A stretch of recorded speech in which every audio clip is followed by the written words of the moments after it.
If you could first tell our viewers, what is the idea behind it? Initiative, insight, which is more specific towards entrepreneurs. When we say insight, what it essentially means is, one is able to see what most people fail to see. So here, in the next few days, our endeavor is to provide the needed insight for the economic leaders of today. In this effort and endeavor, I will place you in the best possible hands. Commerce is not about using people's lives to service the commerce, it is here to service people's lives. If that purpose is kept alive always in our consciousness, all our actions will naturally be guided by that. Apple and Google, that are profoundly different models or approaches to innovation. Which do you subscribe to? If you subscribe to something, you're not an innovator. Yes, thank you.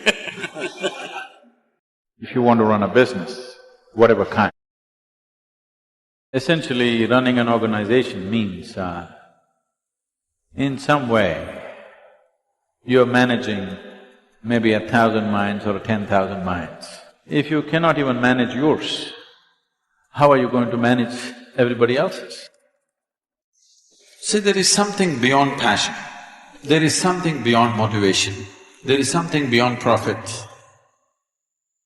which is very significant for a human being, which generally most human beings never explore. Being a leader places you in a position of a certain responsibility and privilege. If it is not dispensed with integrity, inspiration and insight, then that leadership is bound to flounder. There is no better inspiration or no better necessary confidence for businesses than meeting a successful business person who's done it all and still come on the top in some way. So the idea is to be in contact with this success and to understand how success happens. This is the main purpose of Isha Insight. It's my wish and my blessing. These 4 days should be life-transforming for you, not just for your business. Thank you very much.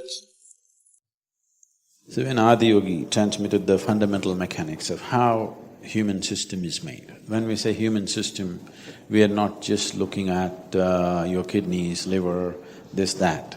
The fundamental human system, how it is created from within and how it manifests itself, how it functions and what we can do about it. One thing is to live a healthy and complete life, another is to take it as an instrument to explore mystical dimensions of life, as an instrument to become a receptacle of knowing. So this he taught in 7 different ways. He categorized it into 7. It's from that all this misunderstanding of 7 chakras and all this stuff. He categorized it as 7 basic segments in which you could teach. So 7 schools of yoga started.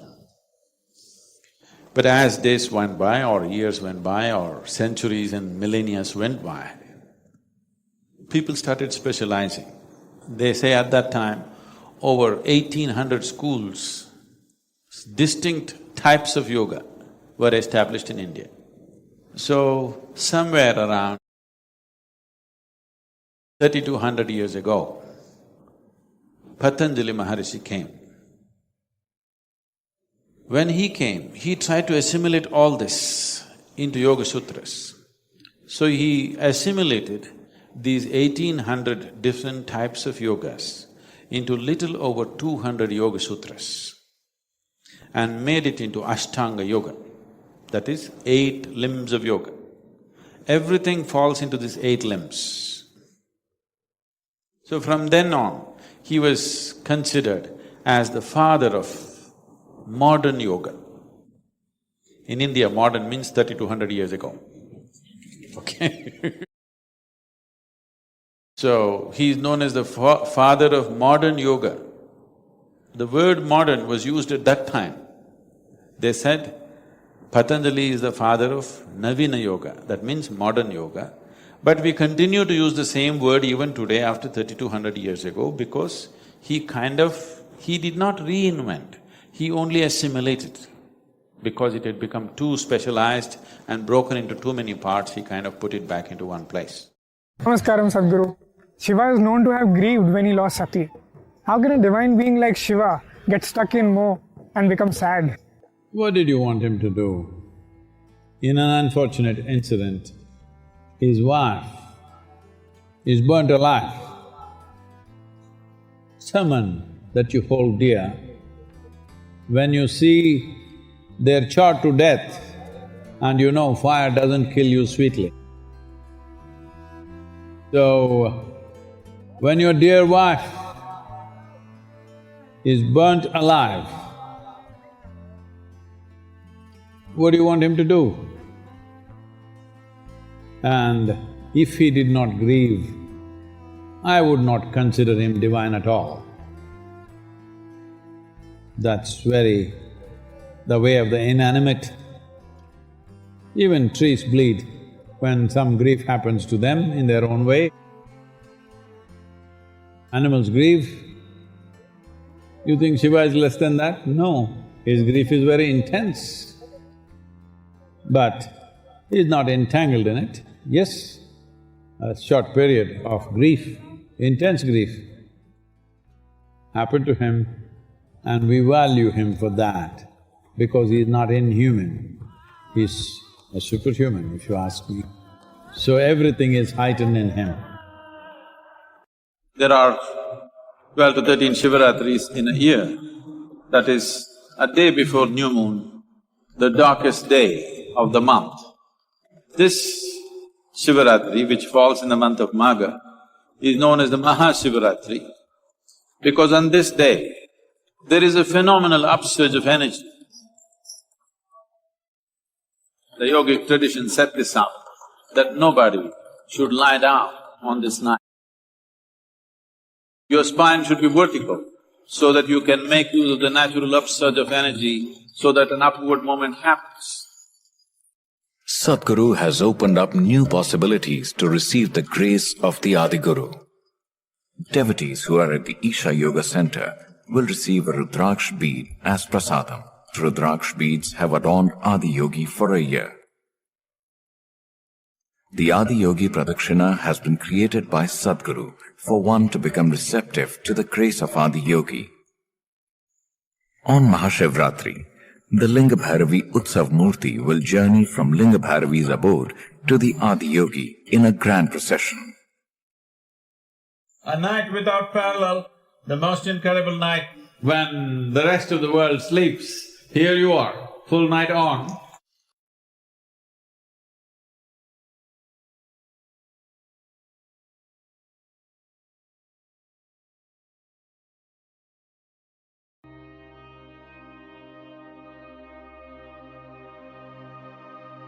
The other question which I want to ask Guruji is pertaining to this calm in clamor, which is about, in today's world with so much happening, life throwing constant challenges, whether it's health related, whether it's relationship related, whether it's career demands, and the constant struggle. Let's forget the bigger terrorism and all that news, but in our own personal day-to-day life, there's so much of pressure, there's so much of challenges that we face. How do we keep calm amidst so much of chaos? Anyway, let me put this to context.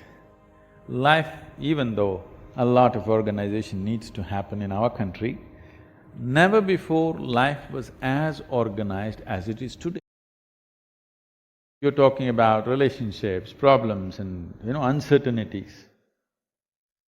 I want you to know, if you lived here 1,000 years ago, if your man or your child went out, you never know whether they'll come back.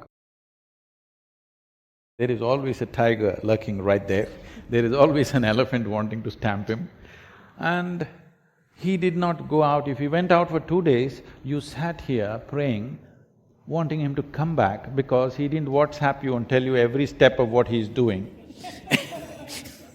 He just vanished. He just vanished for days or months. You never know whether he's going to come back or not. Every time he stepped out, not for war, even for business, even for work, if he went out, you don't know whether he will come back. For the first time, you can keep track of him. So I'm saying, life is more certain than ever before. We have just become less competent to handle. If you had to navigate your way through the jungle, it was different. Today, navigating through the Delhi traffic, there is road rage. Yesterday, today, some incidents are there, people are killing each other. People are killing each other just because they're not able to handle the traffic chaos. I can imagine if I left you in a rainforest, I can imagine the terror you will go because you won't know a thing about how to navigate. Every moment you have to be alert and find your way. There is no traffic policeman pointing this way or that way for you. When to stop, when to go, somebody has to tell you now. Then if you didn't stop at the right time, you would be dead. I'm saying life is more organized than ever before on this planet. Don't complain. You have more comforts, more conveniences than any generation ever had. Yes or no? Please, all of you. Yes or no? Aren't you enjoying more material comfort than your parents and your grandparents? Unless your grandfather was a Maharaja or something. Don't look at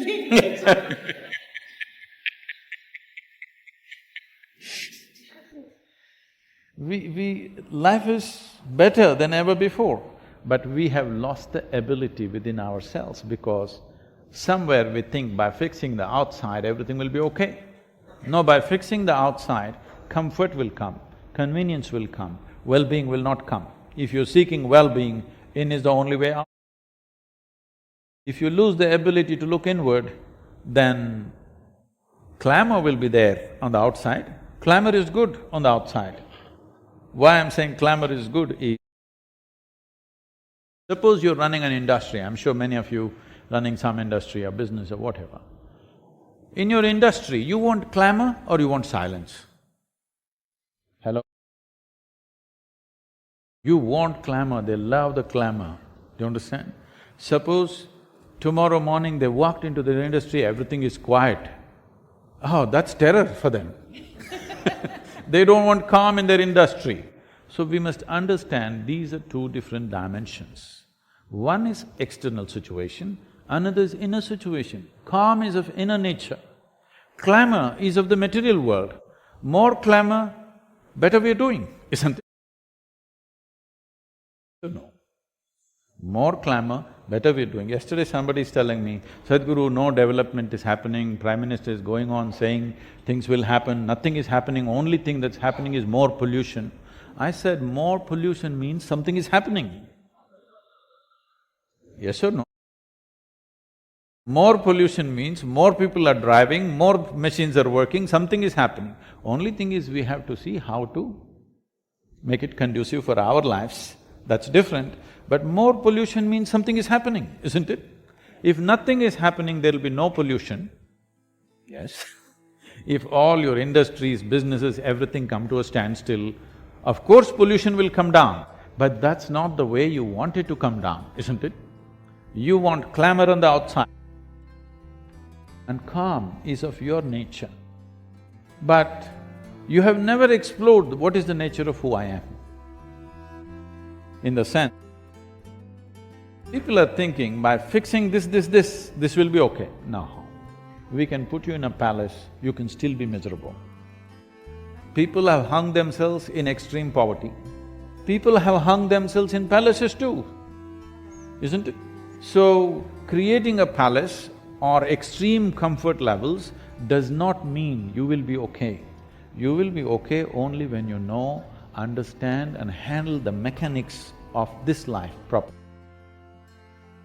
As you know, all of you running industry and business, you understand, unless you understand the mechanics of what is happening in your business, you can't run it well, it's only by accident. Similarly with this, unless you understand and conduct this properly, you will not know what this is only by accident. When you're happy or peaceful by accident, then you will lose it on the road. Delhi streets are testing.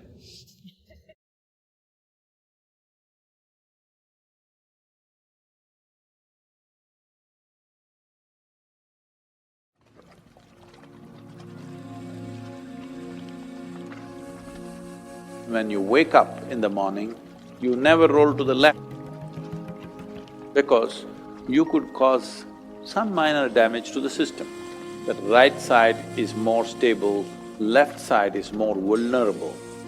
There are studies, if you're left-handed, then you could live less. In Hatha Yoga, whether Surya Namaskar or asanas, why do we always begin with the right side first? Because it's right. You want to do it on the wrong side Oh. Because it's masculine. Both physiologically, energy-wise and psychologically, right is the more stable side. Stability also comes with rigidity. This is an inevitable factor. Whatever is stable is also rigid. To make yourself very fluid and still be stable takes work. This is why the yogis fell in love with Mercury. Fluid but super stable. The only thing like that. So we love Mercury because so fluid and so stable. Right side is more stable and also somewhat more rigid. Physiologically, if you start with the body, physiologically, left side is little more fragile because left has the responsibility of having your heart, which has many layered significance in the physiology. Not just of pumping blood, it has a many-layered significance. And you don't start that side. In India, we told you, even when you wake up in the morning, you roll to the right and get up. You never roll to the left, because the first movement that you make, if you make to the left, you could cause some minor damage to the system. You always roll right. And also, as large part of the landmass on the planet is largely in the northern hemisphere, and human population, 88% of human population is in the northern hemisphere, and in the northern hemisphere there are many forces within the system which function like this, so this is why always right. So immediately people from Australia will ask this question, should I start with left? No. Just because you're going the wrong way, you don't have to continue that way You must start with right because physiologically it is so, psychologically it is so, energy-wise it is so, that right side is more stable, left side is more vulnerable. So always with the right. Even if you wake up in the morning, on the right, first movement should happen on the right side, not on the left side. There are studies which clearly say that those who are left-handed, they tend to live less than right-handed people. Do you know this? You're left-handed. If you're left-handed, if you're constantly using your left hand more than your right hand, then you could live less on an average compared to right-handed people. Of course, life and death has so many other factors involved, but this could reduce one's lifespan because left is a vulnerable space. It needs to follow it should not be the upfront. So, always on the right.